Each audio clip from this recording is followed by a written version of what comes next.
one of the ways that we can drive EV adoption is by making sure that EV charging is available throughout the US and throughout many countries. One of the companies that's used a different business model to make sure that charging is available for people who typically haven't had charging networks built in their areas is Volta. And we have come down to San Francisco today to talk with Drew Bennett, EVP of Network Operations, and have a chat about how they have done that. Drew, thank you for joining us. So tell us a little bit about how Volta came to be. Well, Volta started over a decade ago, and it really came about at a time of climate consciousness and awareness that EVs really needed to make an impact. But there's this big chicken and the egg problem, a problem we still face a little bit today, where what comes first, the ability to charge or the existence of an EV to make that charging model attractive. And so it actually started in Hawaii. Our first stations at Volta were in Hawaii. And what we did is we came up with an idea that if you have a media station that has advertising at places that people see it, that can provide the revenue that you need while putting in a charger to encourage people to adopt EVs and everything else. So that simple idea has kind of turned into where we are today, which is a network of over 3,100 stations running, media campaigns on screens, but also charging vehicles all over the country. Yeah, no, that's something that we've really noticed is that Volta stations are different than a lot of other providers because they're often free at the point of use. And you see them, you may have seen them, our viewers may have seen them at malls or outside places where you're going to be parked up for a little while. So tell us a bit about how that has helped you expand your network. Yeah, well, the media revenue is a big component when we're looking at the X's and O's of whether a station is a good investment. If you need to have revenue from just charging, you have to be very picky about where you're putting chargers. You have to put them at places where EVs already exist. Well, we didn't want that constraint. We wanted to be able to accelerate adoption of EVs. So when you put the media station there, and they're big, beautiful 55-inch screens, front and center in parking lots usually, the ability to generate revenue there has allowed us to be more aggressive in where we go. So we can go into neighborhoods that don't have a lot of EVs yet. We can go into places that really, have been ignored by the rest of the charging community because we have a different model. And so that's been really great. It's allowed us to work with a lot of the big types of grocery and shopping retail centers who really want to say, I want charging at all of my stations. And we can go back to them and say, we can do this at all of your places. It doesn't matter if there are EVs in your community yet. So that's really allowed us to be a company that can kind of go into neighborhoods, whether they have high EV adoption or not, and put charging into the world and really get that wave of adoption going. So how do you feel that the media station has helped you enhance people's knowledge of the availability of EVs and the places that they can charge? Yeah, well, education is so important for EV adoption. People need to feel comfortable that if they buy their car, there's a place they can reliably charge it. And as cars are coming down in price, this becomes more and more important because people who do not have garages at home are going to be looking to buy EVs. They want to know that they have a place to charge. So the placement of our stations is important because we go front and center. That's where the screens need to be for our business model to work.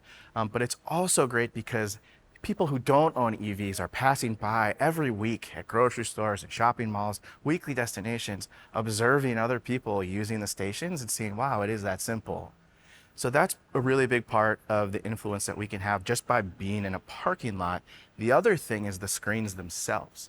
So we've worked with utilities, we've worked with local governments, we've worked with all kinds of folks who, education is one of the things that they're actually trying to do to increase adoption. Our screens are obviously a great way to do that, a great way to deliver messaging.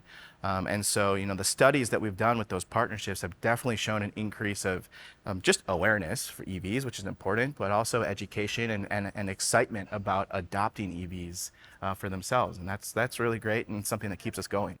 Now, you mentioned that a lot of your chargers tend to be front and center. And I know that for many of the charging stations that we've seen, they've been located in the back of the parking lot in kind of unlit corners, which can be particularly uncomfortable for minorities, particularly uncomfortable for women who find that those chargers aren't where it's safe to be. How have you managed to negotiate that with your partners? I would say two things. Our model is a better model. We have diversified revenue. We feel more comfortable with the economics. Often, if you see those stations that are way out on the side or in some dark corner of the parking lot, there's also a cost reason that that was done. So one of the advantages of our model, kind of bringing in money right away, that changes the economics and our willingness to invest in better located stations. So that's one. I'd say the second item is that with our screens, we're working with our site hosts on a whole host of things. They definitely want charging. They want to bring charging. They want to be seen as companies who are providing and leaning forward into the transition to electric vehicles. But those are valuable parking spaces up front.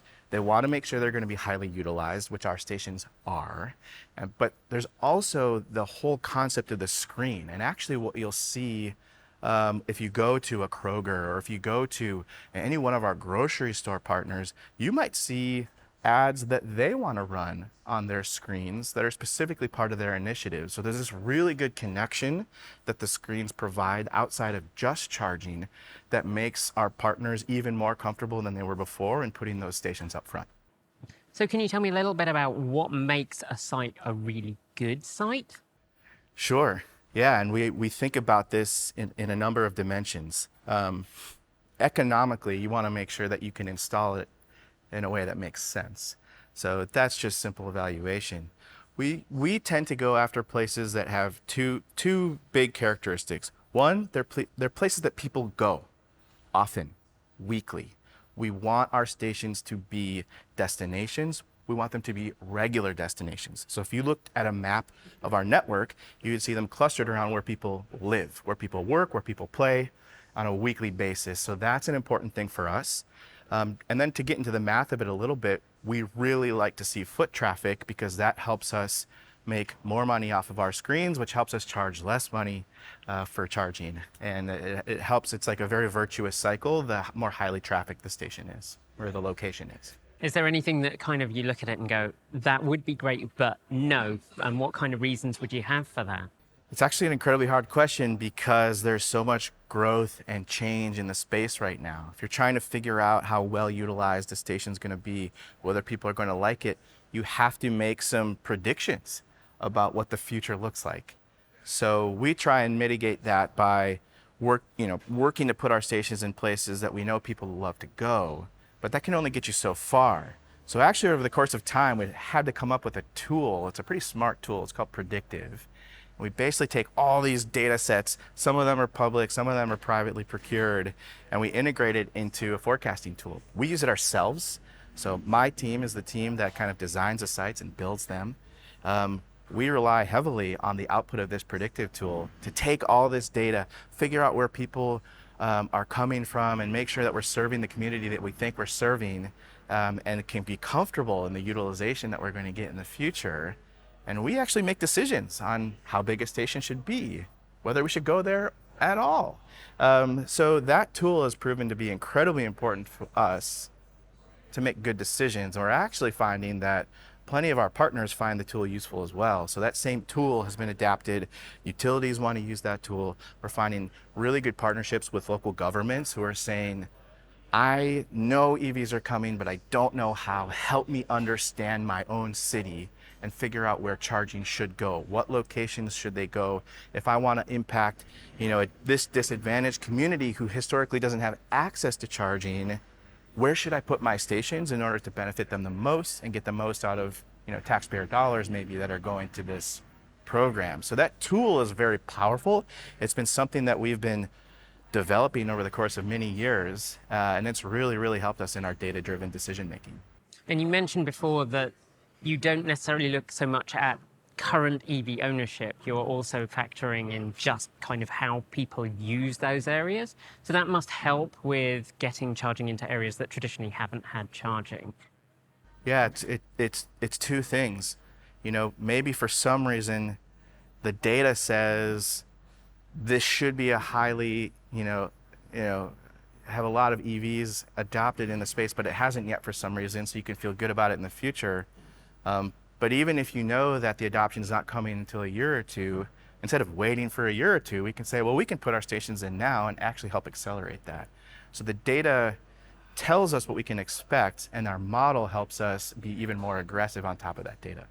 So what would maybe make a great site in every other respect a site that you wouldn't consider? Well, I would say that we tend to work very closely with places that we can expand quickly.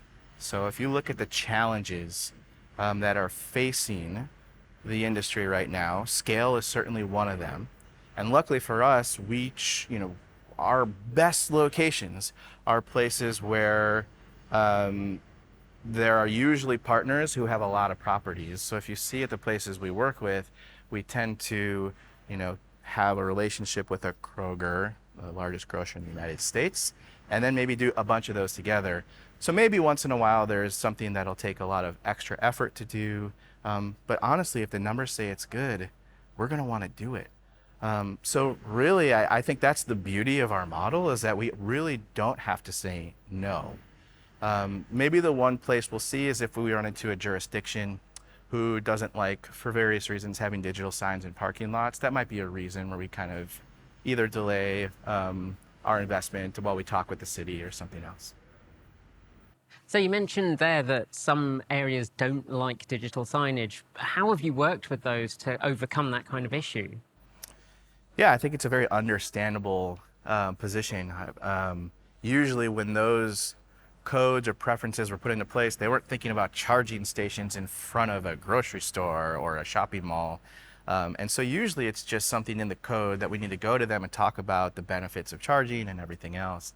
And once we get in there and we speak with the jurisdictions, they're generally really happy to put more charging into the world for their citizens, especially in a way that is cheap and affordable and can serve a lot of neighborhoods. And B, they also love the messaging that the screens can give them. So there's a lot of things that we can do with cities as far as public service announcements, event announcements, local weather. I mean, whatever the city wants to do, they can put that out on these signs, and a lot of their people are going to see it because they're walking by it every day. And so it's usually just a conversation that has to happen and make sure they understand our model and what we're trying to do. And then that gets a lot of governments actually very happy to be working with us moving forward. And then the other aspect is that a lot of the chargers that you've put out there are J1772. They're level 2 chargers, so kind of the slower charging that people use to top up their vehicle over a longer period of time while they're in the store, while they're doing something else. But you also have a network with 50 kilowatt rapid chargers. Unlike a lot of charging providers who've moved to sort of 350 kilowatts, why have you used 50? Tell me a little bit about the decisions behind that.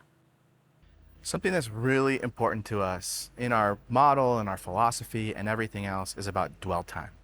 We are not out there building stations that are standalone destinations. Our model is to target places people already go regularly. So actually, our charging experience needs to fit in to their shopping experience. That's our pitch to our site hosts. That's what they want. They want people coming in and shopping. And if you think about it and you're a driver, you don't even want to go out of your way a little bit to get whatever your form of refueling is. So if you can get your charging done while you're doing something else, that's when our customers have been the most excited and the most positive in their feedback, is when they say, I went and did my normal grocery shopping experience. I didn't feel pressured to go faster than I had to. And when I came back, I had exactly the charge that I needed for the week. That's what we're trying to do. We're trying to make sure that the charging experience fits seamlessly into people's shopping experience. So if you see the places we're at shopping malls, sometimes we're at Cinemark cinemas, or grocery stores. Each one of them might have a different power level. We don't tend to locate our stations at places that have 5, 7, 15-minute shopping experiences. We're at places with longer dwell times. So that's one of the decisions. Obviously, lower power is also more affordable. And if you can have a more affordable experience without compromises on the length of time because you're matching your shopping experience, that's the best outcome for us. Yeah, so you're tailoring your charging power to the time that people are normally spending in those areas. Exactly. How do you see faster charging fitting into Volta's model? Yeah, I think it's evolving. what are we seeing? We're seeing some cars coming out with smaller, more efficient battery packs. This is America, so we're seeing some cars coming out with huge battery packs. So the diversity of the demand for a given dwell time is going to increase. So we're definitely looking at higher powered charging, and we definitely think there's a place for that. So you'll for sure see us coming out with charging greater than 50 kilowatts, especially as these models with bigger battery packs are starting to come onto the scene in high volumes. Thank you so much, Drew, for talking us through how Volta fits into the network of charging providers. And on that note, we're done with today's video. If you liked it, you know what to do, and feel free to let us know your thoughts in our Discord chat room, or by reaching out to us on Mastodon, or if you're a Patreon supporter, leaving us a comment on our Patreon page. If you want more, subscribe, hit the bell, and follow the links below to regularly support us with a YouTube membership or a Patreon subscription. You'll find links to our Ko-fi, Bitcoin, and Swag store, as well as that aforementioned server, all down there.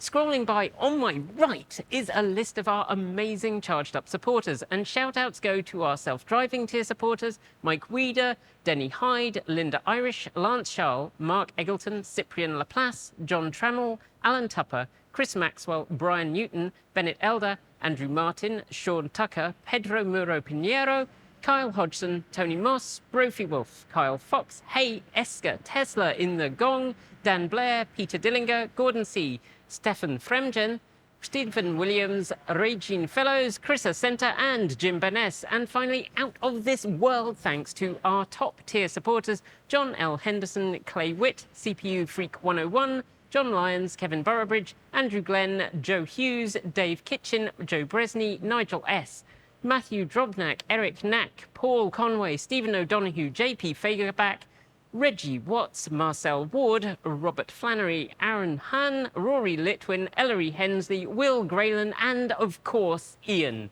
Don't forget we make videos every Monday, Wednesday, Friday, and Saturday over on the main channel, and Sunday on Take 2. And with that, I hope you enjoy the rest of your day. I hope I'll see you soon. And as always, keep evolving.